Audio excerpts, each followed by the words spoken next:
ngo haba hariho izindi mpamvu nyinshi zitigeze zitangazwa ku mugaragaro, impamvu zatumye Abarusiya batangiza intambara kuri Ukraine nk'uko n'ubu ngubu ikorwa mu binyoma byinshi cyane ku nkuru zigarukaho ahanini nyine iyo havuga ibiri kubera ubu ngubu muri Ukraine, kuva ku mibare y'abayicirwamo impunzi ndetse n'ubuzima bw'abanya-Ukraine bari mu mijyi ubu ngubu Abarusiya barangije kwigarurira n'indi bagose cyangwa bamaze kuzunguruka ahantu hose. Vuba ahangaha isi iheruka gutungurwa cyane n'amashusho y'imirambo ariko itariyo, hakerekanwa abantu ngo bishwe kandi ari bazima boroshwe gusa ibiringiti aho ngaho hasi bagafatwa amashusho. Ariko nanone ku rundi ruhande nk'ubwo ntabwo ari buri binyamakuru byerekana ko nko mu mijyi Abarusiya barangije gufata abagenzura ubu ngubu, ubwabo baratanga inkunga nyinshi ku basenyewe, abandi bagahabwa ibiribwa barimo abahungiye no mu mijyi batari basanzwe batuyemo mbere y'intambara, kandi ibyo ngibyo Abarusiya barabikora. Ntabwo ari kuri BBC za France 24 cyangwa CNN na RFI ibyo ngibyo babigarukaho, oya nta nubwo ari aho ngaho warebera ukuri ntakuka byanze bikunze. Abarusiya ku rundi ruhande nabo bafite ibitangazamakuru byabo kuri internet aho bitafunzwe nka za Russia Today, izo ngizo TASS cyangwa TASS, hakaba za Moscow Times ndetse n'ibindi, cyangwa se nanone iby'Abashinwa n'ibindi bitandukanye.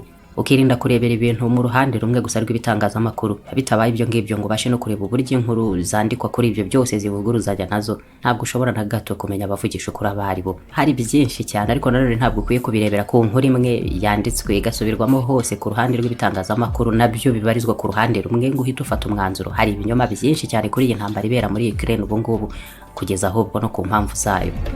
Nk'ubu imwe mu mpamvu igarukwaho ubu ngubu noneho babanje ngo no kuganiraho hagati yabo bakananiranwa, uvanyeho ibyo kuba ngo Ukraine ishaka kujya muri OTAN, ibyo Urusiya ntibubikozwe, icyo ngicyo nicyo cyakomeje kugarukwaho cyane. Ariko vuba ahangaha ikindi nacyo cyumije isi yose ubu ngubu nuko Ukraine mu marembo y'Uburusiya aho ngaho ngo hagizwe indiri y'ibigo by'Abanyamerika bicura intwaro z'ibinyabuzima, ibinyabuzima bihindurwa intwaro mu buryo bw'uburozi no gutera indwara z'ibyorezo zinyanyagizwa mu bantu, za virusi zo ngizo na za bacteria n'utundi tunyabuzima twose dushobora guhumanya abantu, utwo tugakorerwaho ubushakashatsi hagambiriwe nyine kuzateza abantu indwara z'ibyorezo uko nguko. N'ibinyabuzima ubwo bihindurwa intwaro muri Ukraine Uburusiya bwo bunajya kuri ahubwo bukabihuza n'andi matsinda atandukanye y'ababyemera uko nguko hirya no hino mwese mu migambi nayo itandukanye y'ubugambanyi, ko ahubwo na virusi ya corona yatuzengereje mwese ubwo iyo ngiyo ngo kuba mu Bushinwa ahubwo nayo ngo yabifite isoko muri Ukraine mu bigo byaho by'ubushakashatsi Abanyamerika bahashinze mu kazi abafatanya mu butegetsi bwa Ukraine. Ntabwo barengera Ukraine gutyo gusa muri iyi ntambara, babarundira amafaranga n'imbunda. Inyuma y'ibyo byose ngo hari byinshi bibyihishe nyuma. Nubwo abashakashatsi, abaganga n'abahanga mu by'ubuzima n'ubuvuzi bifatanya na Loni hamwe n'ubutegetsi bwa Ukraine n'ubwa Leta Zunze Ubumwe za Amerika n'abandi bafatanije, ibyo byose bakabihakana mu makuru rero atandukanye nayo ava ku zindi mpande uretse n'ahandi mu isi. Ni umubare munini cyane w'abaturage b'Abanyamerika naho ubu ngubu bakomeza kwizera ko hari Abanyamerika bene wabo bagiye gufatanya n'abandi mu mabanga nk'ayo ngayo yo guteza ibyorezo mu migambi itandukanye irimo no kugabanya umubare w'abatuye isi, ngo kuko bakomeza kuba benshi bihangayikishije bagahinduka n'umutwaro isi isari itagishobora kwikorera, bibatunge bakomeze kuyibaho bose uko bangana. Kuri iyi ngingo n'Abanyamerika benshi cyangwa se umubare unakomeza kuzamuka cyane muri bo, ubwabo ntacyo bakizera ku bivugwa n'ibitangazamakuru byabo cyangwa ubutegetsi bwabo kuri iyi ngingo, ahubwo barushaho kumva ko haba kuko hari imigambi runaka iriho inarushaho kuganishwa muri ibyo byose byo gukwirakwiza za virusi zitera ibyorezo mu isi. Ibivugwa n'Uburusiya kuri iyi ngingo ababimenye benshi no muri iyi minsi nabo babisamiye hejuru koko, bati ibyo bigo bibarizwamo za virusi umurundo bahorana nazo mu bushakashatsi butandukanye bukorwa mu ibanga igihe cyose, bigatwara n'amafaranga akayabo. Ngo byose nyine n'ibanga batajya bashyira ahagaragara, bikagora cyane rero kongera kubisobanura nyuma ngo bizumvikane uburyo ibyo bigo bagiye kubishinga muri Ukraine, kuko ntawe bigeze babibwira.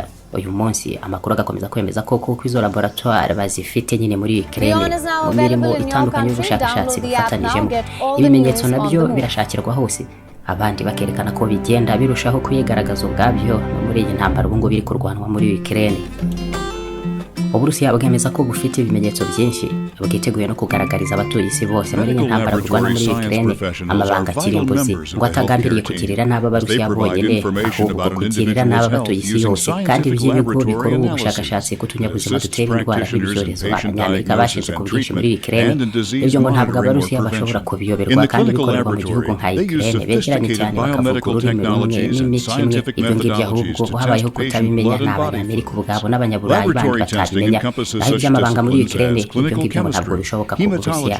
Impaka ni zose kuri iyi ngingo. Ku rundi ruhande ariko nanone nubwo bitagiye bikomeza kugarukwaho cyane mu myaka ishize, ariko hasanzwe hariho gahunda yashinzwe kuva mu 1960 y'ubushakashatsi abanyamerika bakoranamo na Ukraine mu mirimo itari ibanga na rimwe.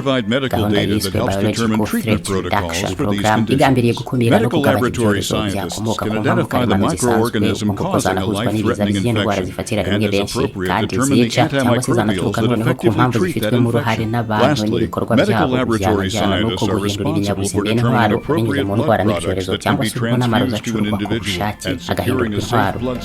Philippa Lentzos we yasanzwe ari umwarimu mu bya siyansi n'umutekano mpuzamahanga muri King's College London, abyemeza uko anashimangira ko Abarusiya ari bo babeshya ngo ibyo bigo by'ubushakashatsi muri Ukraine ahubwo bishinzwe imirimo yo gukumira ibyo byorezo aho kubiteza. Abarusiya bati muri Ukraine bafatanije n'abanyamerika n'inshuti zabo zitandukanye ni virusi nyinshi kirimbuzi bagambiriye guhinduramo intwaro zirimburira benshi icyarimwe, naho urundi ruhande batoya mwebwe murabeshya ahubwo ni inkingo n'imiti kuri ibyo byorezo kubikumira no guhangana nabyo. Ni ikibazo giteye ukunguku mu mpaka nk'izo, kugushinja ubwicanyi wowe ukiregura ubihakana ahubwo ukemeza ko uri umucunguzi. Ni ikibazo aho ngaho cyo gushakisha kumenya icyo uri cyo muri ibyo byombi. Ukuri nanone kubarizwa hagati y'izo mpande zombi byagorana cyane ku bintu nk'ibyo ngibyo ko wamenye byari byo. Nta nubwo wanavuga ko uri Umurusiya w'umuturage usanzwe cyangwa se Umunyamerika w'umuturage uri aho ngaho ngo wibwire ko hari icyo waba ubiziho, yewe niyo waba umutegetsi n'intasi, ahubwo bisaba kubarizwa ngire mu kaziga gato k'ibanga risangiwe n'abantu bake bamwe babizi neza kuko banabyikoreza amaboko yabo, naho ubundi w'umwanzuro wose aho ngaho ishingiro ryawo riragoye cyane, kereka bibaye ibyo kunaga igiceri ugatombora ngo ni iki ngiki cyangwa se ni iki hakoni. Muri Leta Zunze Ubumwe za Amerika ho hari ikiganiro giheruka gukorwa n'umunyamakuru Tucker Carlson afatanije n'impuguke ndetse n'abandi batandukanye kuri iyi ngingo. Icyo ngicyo cyaciye kuri Fox News cyarangiye byose bisa n'ibihuza kuko n'ibivugwa n'Abarusiya ko hari ibigo Leta ya Amerika yagiye gushinga muri Ukraine bakahakorera intwaro nk'izo zicurwa mu binyabuzima, ubwo zikaba ngendo utwo tunyabuzima duto nka za virus na za bacteria zakwifashishwa igihe icyo ari cyo cyose zigakwirakwizwa mu bantu zikabarimbura, aho bigahita binahuzwa na COVID-19 ubwo n'ibindi byorezo byacuriwe muri ibyo bigo nabyo ngo bishobora kuzaba byaduka igihe icyo ari cyo cyose abo ngabo bazahitiramo ko igihe cyabyo kizaba kigeze ngo byanduzwa bagomba kwicwa nabyo. Ngo COVID-19 gisa naho ryari gerageza gusa, ubwo rero ngo icyabivamo nacyo cyarangije kugaragara. Hari abategetsi mu Burusiya batangaje ko icyo abantu batamenye kiri no mu byatumye Uburusiya butera Ukraine muri iyi minsi ari uko ngo intambara nayo bayitangije mu buryo bwo kujya gusenya intwaro nk'izo zicurwa mu binyabuzima zikorerwayo n'abanyamerika bafatanije na Ukraine, kandi ngo umugambi banafite ukaba uko ngo bateganya gufata izo virus bakazitera cyangwa se bakazirekurira mu bantu bamwe b'amoko ubwabo bahisemo, haba izo mpande ngo zigambiriye guhitana. Ni urutonde ngo barangije gukora. Bamwe mu butegetsi bw'Uburusiya babigarutseho bidateye kabiri, ibyo ngibyo byahise bigera no muri Leta Zunze Ubumwe za Amerika birahererekanwa muri benshi cyane binyuze no ku mbuga nkoranyambaga. Urebye ibiganiro ibyo ngibyo byakozweho nko kuri Telegram, benshi mu banyamerika bahise bafata umwanzuro ubona ko bizeye neza ibivugwa n'Uburusiya kuri iyi ngingo kurusha ibyavugwa byose n'ibitangazamakuru by'abanyamerika iwabo cyangwa se n'ubutegetsi bwabo muri Leta Zunze Ubumwe za Amerika, bakavuga ko bahishwe byinshi, babeshywa byinshi cyane kuri COVID-19 n'ibindi byorezo. Ibyo rero ngo bishimira ko nibura bagenda babivumbura bakabimenya babivanye ku Barusiya. Tariki 6 muri uku kwezi, Donald Trump Jr. kuri Twitter ahakurikirwa n'abasaga miliyoni 7,300 yaranditse ati nyamara byakomeje kugirwa ibihuha by'uko COVID-19 hari abanyamerika bafite uruhare mu kuyiteza mu isi ndetse no guhindura za virus intwaro mu bantu, nuko byakomeje gufatwa ngire ariko birarushaho kugenda biba ukuri kwigaragaza ukwako. Ubutegetsi bwa Leta Zunze Ubumwe za Amerika ntabwo buhakana ko hari ibigo koko by'ubushakashatsi bafatanijemo na Ukraine biraho muri Ukraine, ariko ngo imirimo bakorera yijyanye n'izi virus n'utundi tunyabuzima twose twatera indwara n'ibyorezo cyangwa tukanifashishwa nanone mu kubikiza hakorwa nk'inkingo ndetse n'ibindi, ariko bo ngo utwo tunyabuzima badukoreraho imirimo igambiriye gukumira n'ubundi ibyorezo twatera, iyo ngo ni imirimo isanzwe yemewe hose mwese. Ibyo rero ngo bikorwa ku mugaragaro nta banga ribirimo namba. Ku rundi ruhande ishami rya Loni ryita ku buzima OMS igarukwaho cyane ubu ngubu, aba nabo babonye zimaze kuba impaka nyinshi zinakomeza uko nguko, bahitamo gutangaza ko banasabye vuba ahangaho ubutegetsi bwa Ukraine kwihutira gusenya burundu virusi zose n'impagararizi zazo zose n'utundi twose twateza ibyago turamutse dusohowe muri ibyo bigo bikorerwa mu bwo bushakashatsi, cyane cyane muri iyi ntambara, kugira ngo tutazagira ibibazo twavaho duteza ibibazo bishobora no kuvamo ibindi byorezo mu isi. Nanone kuri iyi ngingo ubutegetsi muri Leta Zunze Ubumwe za Amerika ubwo bushinja Abarusiya ko gutangira gutangaza aya makuru bitanguranwa amakuru bemeza ko ari ibihuha. Ayo ngayo ngo ashobora kuba ari amayeri yuko Abarusiya baba biteguye gutangira kugira ibitero nk'ibyo by'intwaro zajyana n'utwo tunyabuzima duhumanya abantu muri Ukraine mu ntambara bari kurwanayo. Noneho ngo bakaba babigereka ku banyamerika bishingiye no kuri ibyo bigo. Avril Danik uyobora National Intelligence ihuza ibikorwa by'ubutasi n'umutekano wa Leta Zunze Ubumwe za Amerika waheruka kubwira komite ishinzwe iby'ubutasi muri Sena ko ibivugwa byose n'Abarusiya kuri iyi ngingo bidakwiye kugira uwo birangaza ngo ni ibikorwa Abarusiya basanzwe bakora buri gihe byo kugerageza gusiga ibyaha by'intambara Leta Zunze Ubumwe za Amerika. Ibyo ngibyo ngo babikoze kuva mu bihe by'intambara y'ubutita ngo biramenyerewe. Uko biri kose ariko hari n'ibindi bitangazamakuru byinshi muri Leta Zunze Ubumwe za Amerika kimwe n'ubutegetsi bwaho ibyo ngibyo babihakanira kuri cyane bakemeza ko ari ibinyoma bitagira ishingiro, mu gihe ku rundi ruhande rw'Uburusiya bemeza ko ari ukuri kandi abanyamerika ngo kuko ukuri bagambiriye guhisha isi cyane noneho ko benshi ari ubwa mbere bari bumvise ibi ngibi. Nyamara ngo ni ingingo yanaganiriweho bihagije mbere yo gutera Ukraine, ngo ni inshuro nyinshi Abarusiya basabye Ukraine na Leta Zunze Ubumwe za Amerika kubihagarika barabyanga. Bafashe umwanzuro rero wo gutangira intambara nabyo bakajyayo kubyisenyera ubwabo. Uretse ariko kandi ubwonko bw'Abarusiya Abashinwa nabo binyuze mu mvugo ya Minisitiri wabo w'ububanyi n'amahanga bwana Wang Yi basaba ko ibingibi bikomeza gukorwaho iperereza ryimbitse kuko ngo binashoboka cyane cyangwa se bikaba byabatari nabyo. Ariko kandi ngo ayo makuru nabo hari igihe bamaze bafite icyo bayaziho ngo vuba ahangaha rero nabo bashobora kuzagira icyo babivugaho. Bwana Milton Littenberg uyu nguyu ni inzobere mu by'ubugenzuzi bw'intwaro mu isi n'umushakashatsi w'ikigo kiga ku mutekano mpuzamahanga muri kaminuza ya Maryland muri Leta Zunze Ubumwe za Amerika bavuga ko ibingibi ngo byibutsa nanone byabaye mu myaka ya hagati 1980 ngo Abarusiya nabwo nibo batangije ibihuha byemeza ko abanyamerika nanone ngo ari bo bateye VIH mu bantu iyo ngika batera sida igakwira hose. Ibyo byose ngo babikoreye mu bigo by'ubushakashatsi bari barashinze muri Georgia. Ngo rero nibi ngibi ni ikinyoma kiri aho ngaho gusa cy'Abarusiya, uretse ko nanone abandi nabe bamusubiza kuko byavuzwe icyo gihe nubwo hashize igihe nyine kitari gito, ariko ngo nta kigeze kibikuraho. N'ubundi hari abandi batari bake bakizera n'ubundi ko nyine sida nayo ari uko nguko byagenze.